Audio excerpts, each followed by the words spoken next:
Today we're going to continue with our reading from the Word of Buddha. And so one of the things I think we're going to see today is this idea of just seeing things accurately as they really are.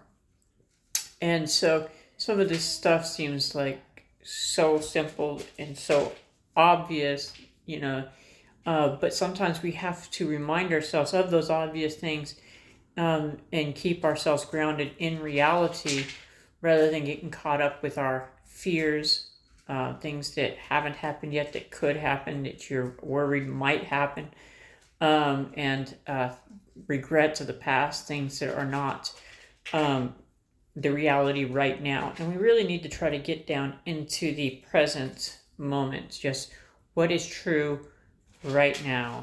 Okay, so that's what we're going to see here, and it goes into the group of feeling. There are three kinds of feeling: pleasant, unpleasant, and neither pleasant nor unpleasant or indifferent. Obvious, right? It's just like, you either like it, you don't like it, or you're indifferent to it one way or another. It's like, okay, you can take it or leave it, no big deal one way or the other. And then the group of perception. What now is perception? There are 6 classes of perception.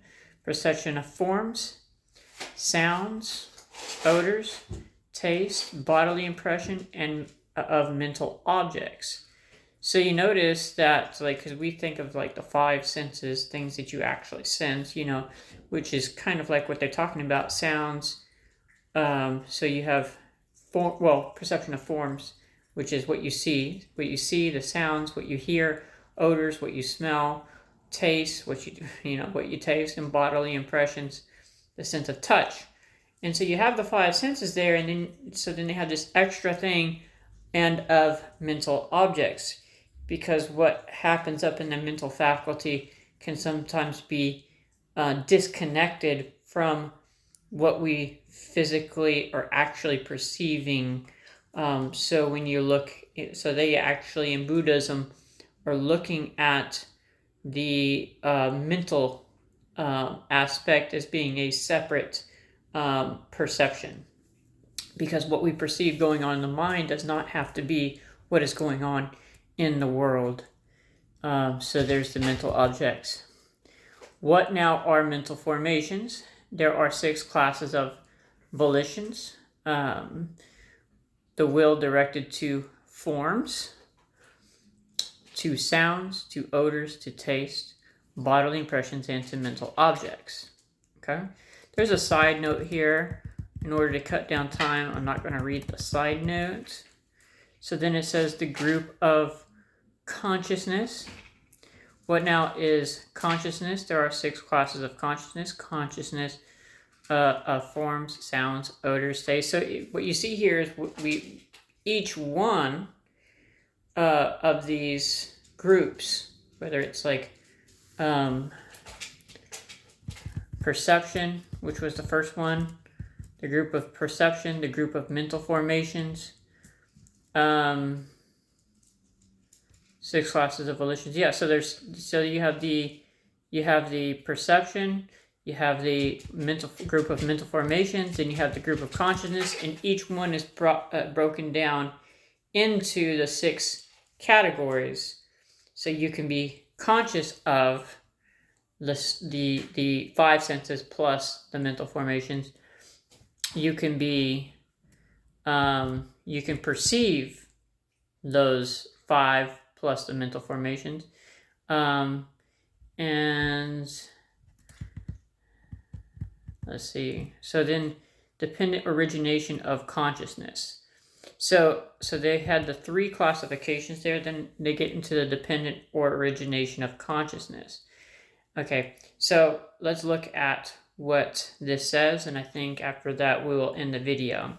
So it says, now though one's eye be intact, yet if the external forms do not fall within the field of vision, and no corresponding conjunction of eye and forms takes place, in that case there occurs no formation of the corresponding aspect of consciousness.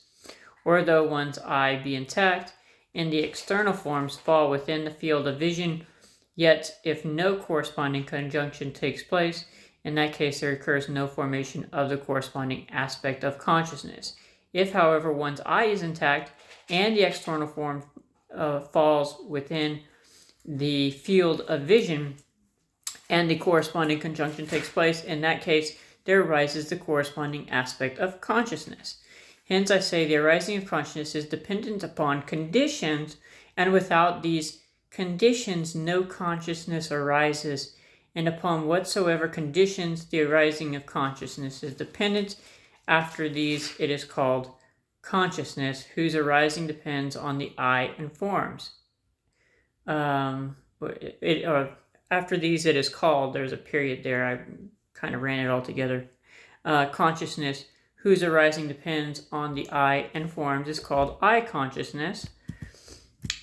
Consciousness, whose arising depends on the ear and sound, is called ear consciousness. Consciousness, whose arising depends on the olfactory organ and odors, is called nose consciousness. Consciousness, whose arising depends on the tongue and taste, is called tongue consciousness. Consciousness, whose arising depends on the body and bodily contacts, is called body consciousness. Consciousness, whose arising depends on the mind and mind objects, is called mind consciousness. Whatsoever there is of corporeality on that occasion, this belongs to the group of corporeality. Whatsoever there is of feeling, this belongs to the group of feeling. Whatsoever there is of perception, this belongs to the group of perception. Whatsoever there is of mental formations, these belong to the group of mental formations. Whatsoever there is of consciousness, this belongs to the group of consciousness. So one of the things that we start to see here is the idea of Buddhism as a religion is not a religion in the same way that other religions usually form. So you have a religion, for example, most religions tend to have some sort of prophet or divinity who comes to earth and leaves some sort of revelation to the adherents of that religion. So you have, like, let's say, Moses, then you have, Elijah and these prophets or whatever, the apostles, Jesus Christ himself, or you may have a completely different religion, Muhammad for Muslims, and so you have a prophet of some sort, Joseph Smith for the Mormons, who receives a word from God himself and reveals that word to other people.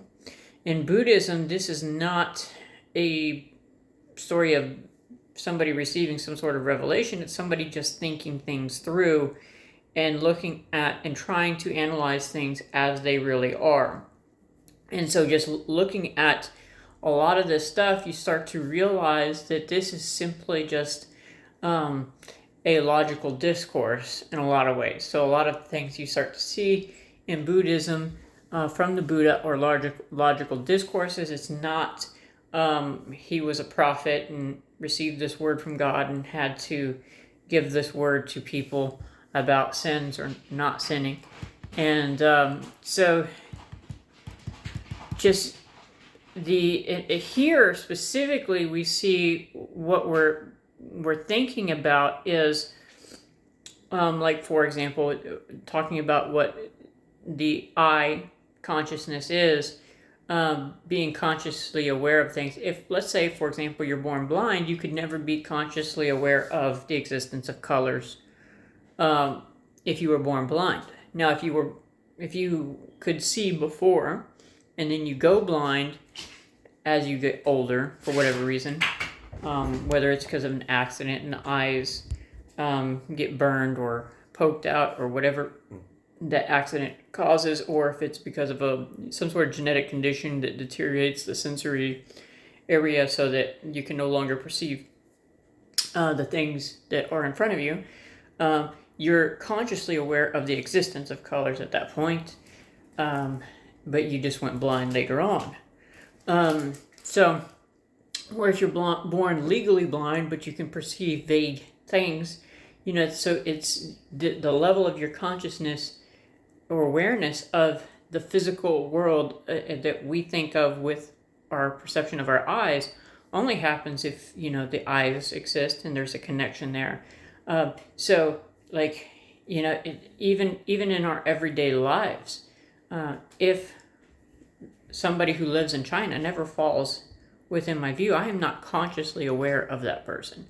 Or if somebody in Thailand or somebody in Russia never falls within my field of view because they're way over there and I'm way over here, I never become consciously aware of their existence. Even though they exist, I am not consciously aware of their existence. The only thing that makes me know that they exist, even though I've never seen them, is maybe something I have read, something I have heard from people who are within my realm. Now, with social media, there is a way of communicating, but again, so like the actual physical person has never been within my field of view. So in a sense, I am not 100% consciously aware of all of their facets of existence in the same way I am the computer that's in front of me right now, which doesn't mean that I don't know that they exist, okay? Like, I can believe extraterrestrials exist. I've never seen one. That doesn't mean that they don't exist. They, very well could, but I've never seen one. So I can be aware that there's a very good possibility that extraterrestrials exist, but the fact that I've never seen one, I'm not consciously aware in the same way I would be if I had seen one, if that makes sense.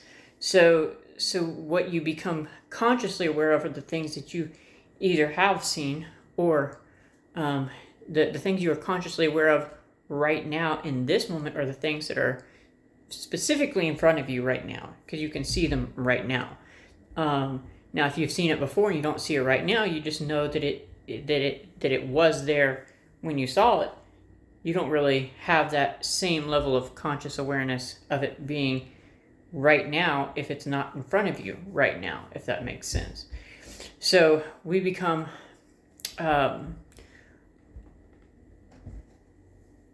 aware of things that we are physically in contact with in a much deeper way. There's a sense of awareness in the sense of it actually being there, being able to touch it right now, being able to see it right now. And Buddhism is very much a religion about what is true right now in the moment. Not, don't get rid of my, future fears, like the things that, could happen, may happen, might not happen. I'm just worried that it will happen, even though, it very likely might not. Somebody once told me that fear stands for future events appearing real. So that a lot of times the things that we're worried about in the future, and those of us who are a little older, like I'm in my 40s now, we've seen that actually play out. When you're younger, it's harder to see that because it hasn't played out as much. So, but once you get a little older, you start to realize the truth in it because it's actually played out for you a few times where you were worried about something happening in the future, and then it sort of just doesn't happen the way you thought it was going to. It usually doesn't happen as bad as what you thought it would be.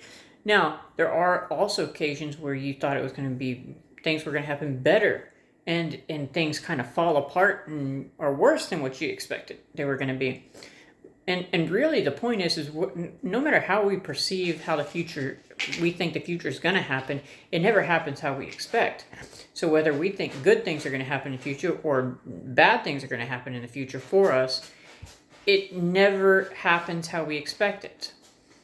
Either the good we imagine doesn't come to fruition, or the really bad things don't come to fruition, and it's usually not as bad as you perceive nor as good as you perceive it could be. And so the future is it has a certain sense of uncertainty. We won't really know what's going to happen. So stop imagining the future and just live in the moment. The best future will happen if we are consistently living in the moment. And perceiving and being conscious of the world that is right here, right now. The relationships that you have to develop right here, right now. The things that you have to do right here, right now, in front of you. And so Buddhism is very much a religion about that practice of living in reality.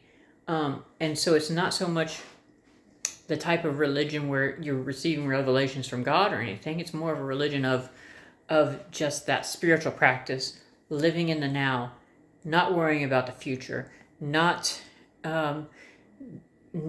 relying too heavily on the future.